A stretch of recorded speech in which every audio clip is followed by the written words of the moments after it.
Hello बच्चों, स्वागत है आपका इस वीडियो में हम class 9th UP board maths का चैप्टर 1 का 1.3 का सेकंड पार्ट सॉल्व करेंगे। फर्स्ट पार्ट हमने कल सॉल्व किया था, उसमें हमने 4 क्वेश्चन सॉल्व किया था। अब हम आज उसके आगे का सॉल्व करेंगे। तो हम इसका 5 क्वेश्चन देखते हैं। 1/17 के दशमलव प्रसार में अंकों की पुनरावृत्ति खंड में अंकों की अधिकतम संख्या क्या हो सकती है? अपने उत्तर की जांच करने के लिए विभाजन क्रिया कीजिए। तो हमें सबसे पहले इसमें क्या करना है, 1/17 यानी 17 का हम 1 में भाग देंगे। तो हम इसमें सबसे पहले इस 17 का भाग देते हैं।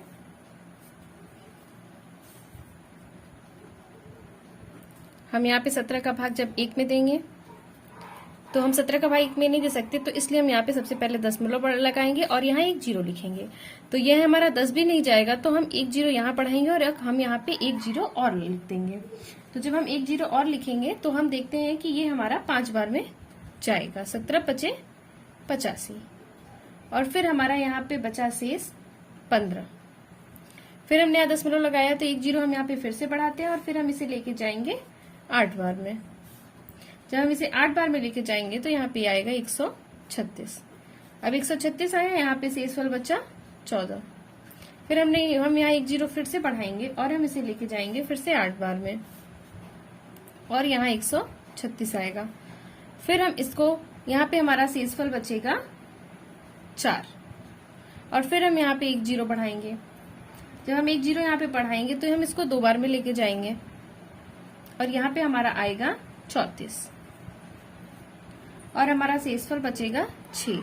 फिर हमने यहाँ पे एक 0 बढ़ाया और हम इसे 3 बार में लेके जाएंगे। तो 17 ×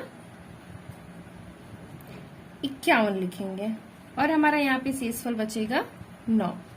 फिर हम यहाँ पे एक 0 लेंगे और हम इसे फिर से 5 बार में लेके जाएंगे और हमारा आएगा 17 × 5 = 85 और हमारा यहाँ शेषफल बचा 5।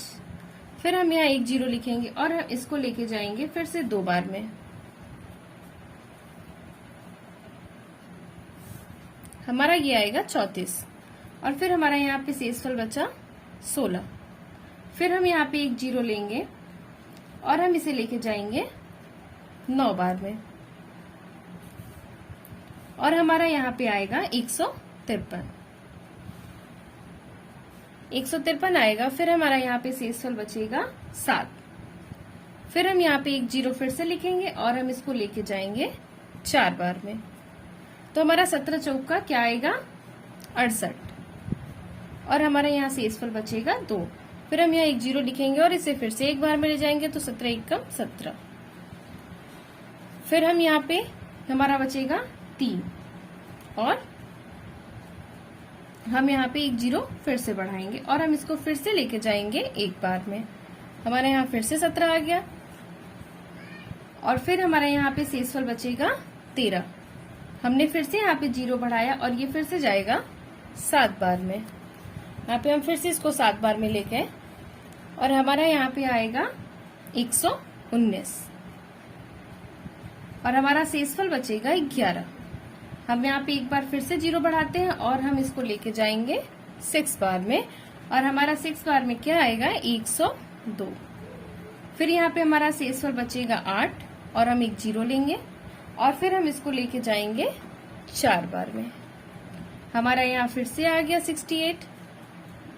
हम इसको फिर से लेके यहाँ पे हमारा बचेगा 12 में हम फिर से 0 लगाएंगे और यहाँ हम इसको लेके जाएंगे 7 बार में। 7 बार में ले जाने पे हमारा फिर से आएगा 119 और हमारा शेषफल बचेगा 1। हमारा शेषफल यहाँ पे फिर से 1 बचेगा।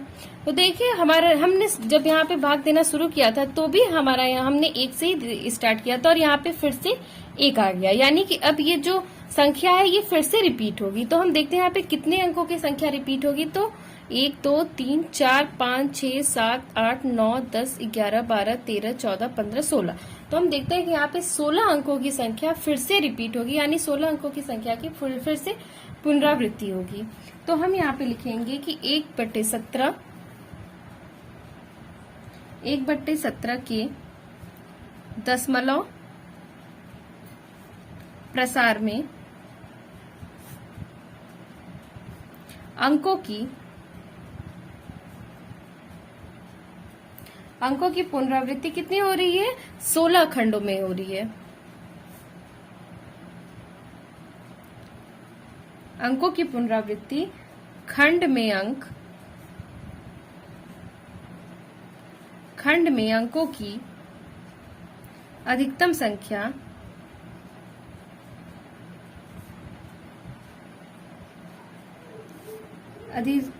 क्या है? 17 माइनस 1 यानी कि 16। तो हम यहाँ पे लिख सकते हैं 1/17 बराबर, जो हमारा यहाँ पे आया है, हम लिखेंगे 0.52829529411764 बार। क्योंकि इन अंकों की पुनरावृत्ति हो रही है इसलिए हम इसके ऊपर बार लगाएंगे। तो हम यहाँ पे हमारा आंसर होगा कि 16 अंकों का पुनरावृत्ति खंड है। तो इस तरीके से हमारा 5वां क्वेश्चन सॉल्व हो गया। अब हम 6वां क्वेश्चन देखते हैं।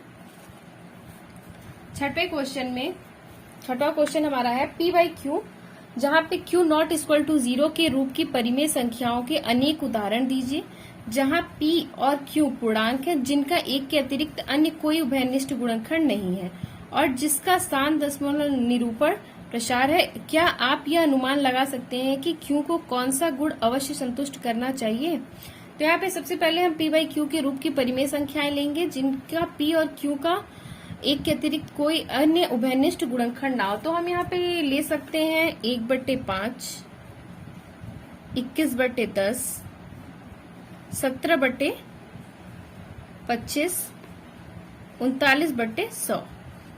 देखिए यहाँ पे 1 और 5 में 1 के अतिरिक्त कोई उभयनिष्ठ गुणनखंड नहीं है और यहाँ पे भी 1 के अतिरिक्त कोई उभयनिष्ठ गुणनखंड नहीं है और इसी तरीके से इसमें भी और इसमें भी ऐसा इन दोनों में कोई भी 1 के अतिरिक्त उभयनिष्ठ गुणनखंड नहीं है। तो हम यहाँ पे लिखेंगे कि यह सभी परिमेय संख्याएं P बाई Q के रूप की हैं और जहां पे Q नॉट इक्वल टू 0 है तथा P और Q का एक के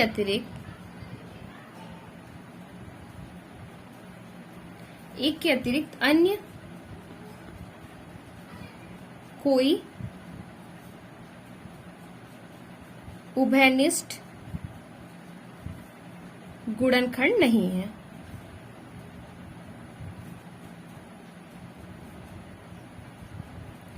उसके बाद हम देखते हैं, पहले सबसे पहले 1/5 को लेते हैं और जब हम 1/5 का भाग देंगे यहाँ पे तो हमारा क्या आएगा? 0.2। और उसके बाद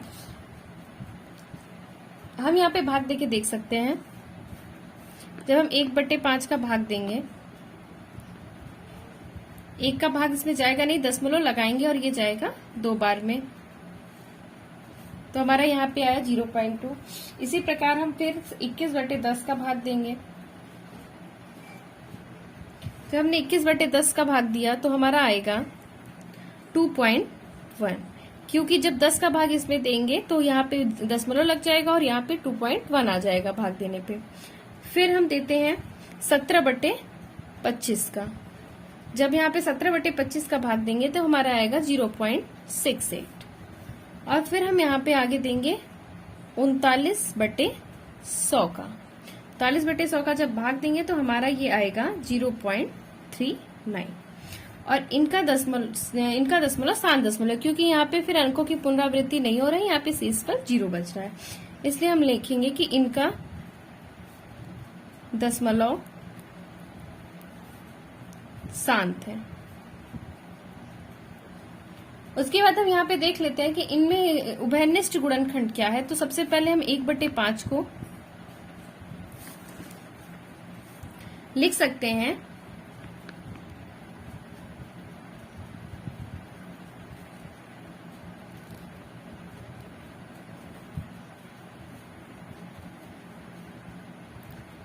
2 के पावर में 0, जब हमने यहाँ पे 2 के पावर में 0 लिखा तो इसकी वैल्यू तो सिर्फ 1 होती है, इसलिए ये 1 हुआ। और यहाँ पे हम 5 के पावर में 1 लिखेंगे। 5 के पावर में जब 1 लिखेंगे तो यहाँ इसका मान 5 होगा। फिर हम लिखेंगे 21/10 का। 21/10 का लिखेंगे तो 21 और बटे में हम यहाँ पे लिख सकते हैं 2 के घाते 1 और 5 के घाते 1। 2 के घाते 1 की वैल्यू 2 होगी और 5 के घाते 1 की वैल्यू 5 होगी, और दोनों का जब गुणा करेंगे तो हमारा 10 ही आएगा। फिर हम आगे निकालेंगे 17/25 का। जब 17/25 को लिखेंगे तो यहाँ पे 17 और यहाँ पे हम लिख सकते हैं 2 के घाते 0 और गुणे 5 का घाते 2। 2 के घाते 0 की वैल्यू आएगी 1 और 5 का स्क्वायर होगा तो ये 25 आएगा। फिर आगे हमारा है 39/100।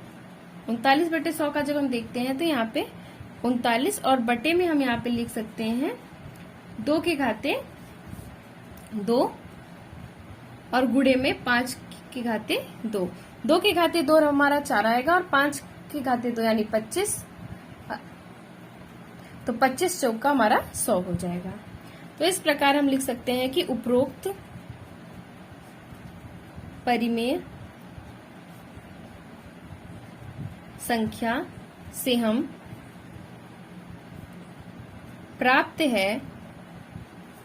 हमें प्राप्त है कि इनका दशमलव प्रसार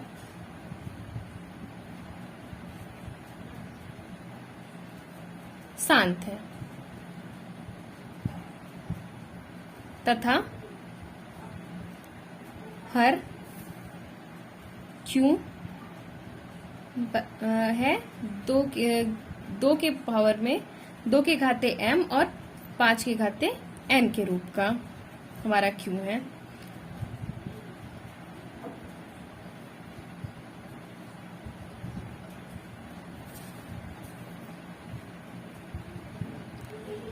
जहां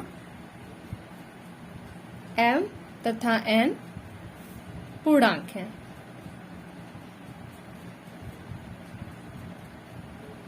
ठीक है, यहाँ पे जो हमने लिखा है ये 2 के घाते m और 5 के घाते n के रूप का लिखा, और यहाँ पे जो भी घात में है ये mn हमारा पूर्णांक है। इस प्रकार हमने 6वां क्वेश्चन भी सॉल्व कर लिया। अब हम आगे देखते हैं 7वां क्वेश्चन। 7वें क्वेश्चन में लिखा है कि ऐसी 3 संख्याएं लिखिए जिनके दशमलव प्रसार अनवसानी अनावर्ती यानी कि अशांत हैं। तो हम इसमें लिख सकते हैं कि हम जानते हैं कि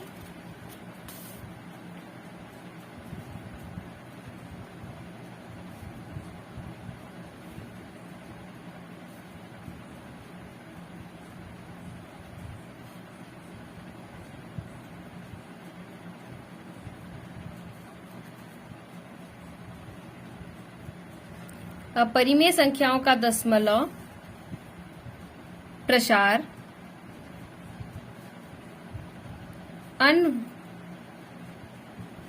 अनवसानी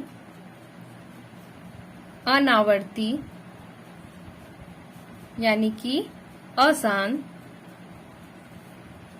होता है। ठीक है, तो इस प्रकार हम ऐसी 3 संख्याएं ले लेंगे। तो हम इसमें लेते हैं 1/3 और 8/3 और 14/11। देखिए, जब हम 1/3 का भाग देते हैं यहाँ पे तो हमारा क्या आएगा। यहाँ पे जब हम 1/3 का भाग देंगे तो हमारा ये 0.33 आता जाएगा। और जब हम 8/3 में 3 का भाग 8 में देते हैं तो हमारा यहाँ पे 2.666 आएगा। और जब हम 11 का भाग 14 में देंगे तो हमारा ये 1.27 आएगा। इस प्रकार हम यहाँ पे भाग देके देख भी सकते हैं।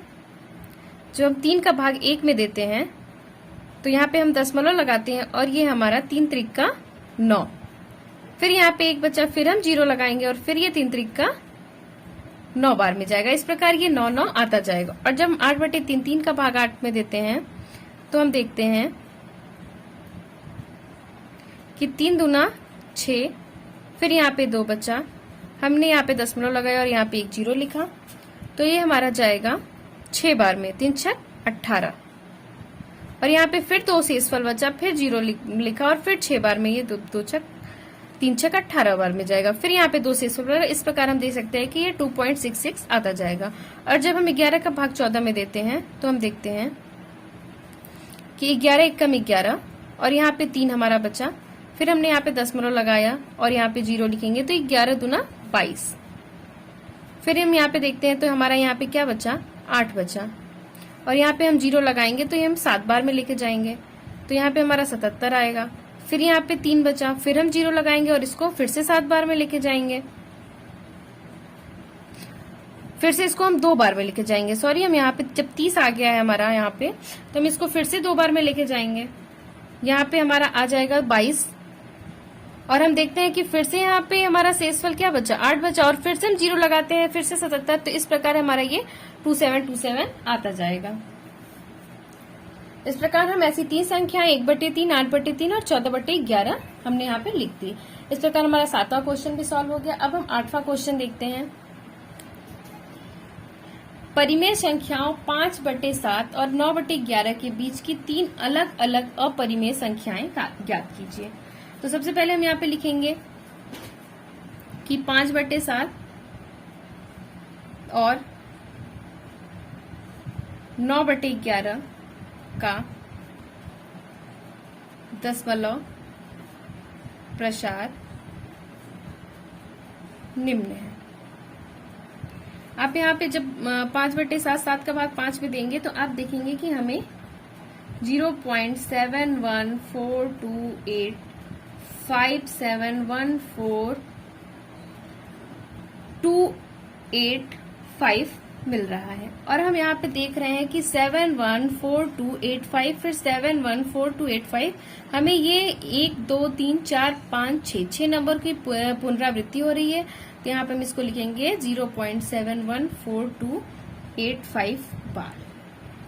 और जब 5/11 लिखते हैं, जब 11 का भाग आप 9/11 लिखते हैं, जब 11 का भाग आप 9 में देखेंगे तो आप देखेंगे कि बार बार यहाँ पे हमारा 0.818181 आ रहा है।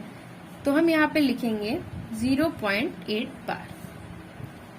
इस प्रकार अब हमें देखना क्या है कि 5/7 और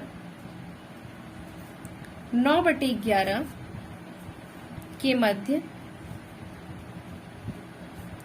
3 अपरिमेय संख्याएं। तो हम 5/7 और 9/11 के मध्य 3 अपरिमेय संख्याएं ले सकते हैं। यहाँ पे हम देखते हैं कि यहाँ पे 714285 है, तो हम इसके बाद यहाँ पे 72 ले सकते हैं। तो हम यहाँ पे लिख सकते हैं कि इनके बीच की पहली संख्या हो जाएगी 0.72072000, फिर 72000072, इस प्रकार आगे आगे जाएगी। यहाँ पे हम 71 था, इस प्रकार हमने 72 से लिया। फिर हम दूसरा यहाँ पे देख सकते हैं कि हम लिख सकते हैं, अब यहाँ पे 2 हमने लिया था, हम यहाँ पे 3 लेंगे, तो यहाँ पे हमारा हो जाएगा 7300, फिर 73000, फिर 73, ऐसे डॉट डॉट लेंगे। फिर यहाँ पे 81 है, तो इसके पहले की संख्या हम यहाँ पे ले सकते हैं कि यहाँ पे हम इसके पहले की संख्या है 80800800080000, ऐसे ऐसे डॉट ले सकते हैं। तो इन दोनों के मध्य में अनेक संख्याएं हम ले सकते हैं। तो हम यहाँ पे हमें 3 अपरिमेय संख्याएं सिर्फ लिखनी थी, इसलिए हम इन 3 दोनों के बीच की सिर्फ 3 अपरिमेय संख्याएं हमने यहाँ पे लिख दी। इस प्रकार हमारा 8वां क्वेश्चन भी सॉल्व हो गया। अब हम 9वां क्वेश्चन देखते हैं। हमारा 9वां क्वेश्चन है, बताइए कि निम्नलिखित संख्याओं में से कौन सी संख्याएं परिमेय और कौन सी संख्याएं अपरिमेय है। तो हमारा सबसे पहला है √23। तो सबसे पहले हम देखते हैं कि √23 हमारा जो है, यहाँ पे हमारा 23 एक पूर्ण वर्ग नहीं है, क्योंकि 23 किसी भी संख्या का पूर्ण वर्ग नहीं है, इसलिए हम यहाँ लिखेंगे कि 23 पूर्ण वर्ग नहीं है। और हम जानते हैं कि जब कोई संख्या पूर्ण वर्ग नहीं है तो वह संख्या हमारी परिमेय संख्या नहीं होगी। तो यहाँ पे हम लिख सकते हैं कि ये एक अपरिमेय संख्या है।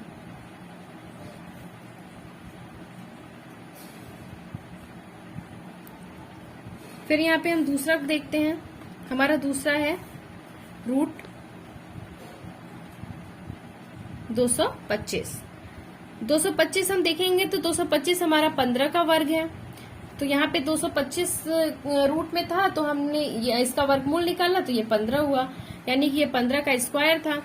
तो हम यहाँ पे ये लिख सकते हैं कि यह एक पूर्ण वर्ग है।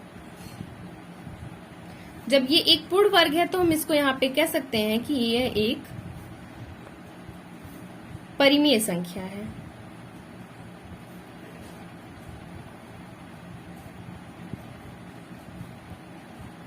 फिर हम यहाँ पे तीसरा क्वेश्चन देखते हैं।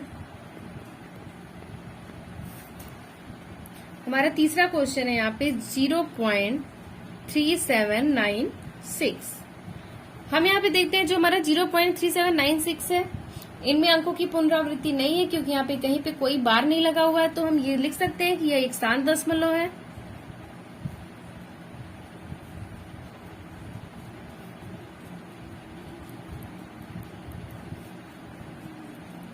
और जब यह एक स्थान दशमलव है तो ये हमारा एक परिमेय संख्या होगा। तो हम यहाँ पे लिखेंगे कि यह एक परिमेय संख्या है। फिर इसके बाद हमारा चौथा क्वेश्चन है 7.478478 ... अब यहाँ पे आप देखिए कि यहाँ पे 478 ये जो 3 नंबर हैं इनकी पुनरावृत्ति हो रही है। तो हम यहाँ पे इसको लिख सकते हैं 7.478 बार। और यहाँ पे ये एक आसान दशमलव संख्या है तो हम यहाँ पे लिखेंगे कि यह एक आसान दशमलव है।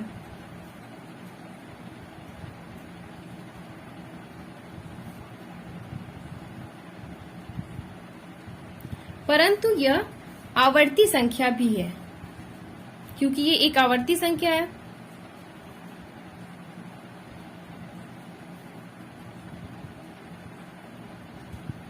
तो हमारा ये क्या हो जाएगा, यह हमारा एक परिमेय संख्या होगा क्योंकि यहाँ पे हमारा आसान दशमलव है परंतु यह एक आवर्ती संख्या है।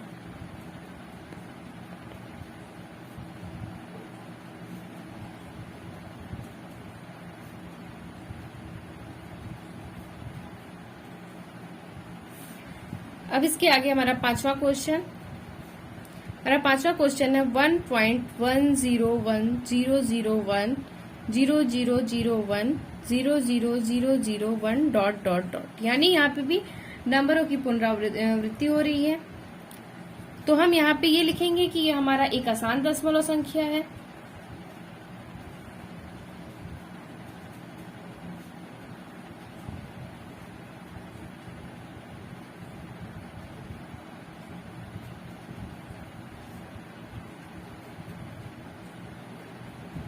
परंतु यह हमारा आवर्ती क्रम में नहीं है, यह हमारा अनावर्ती क्रम में है।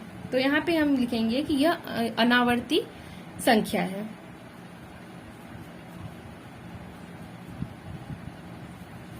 परंतु यह अनावर्ती संख्या है। तो इस प्रकार यह एक अपरिमेय संख्या होगी।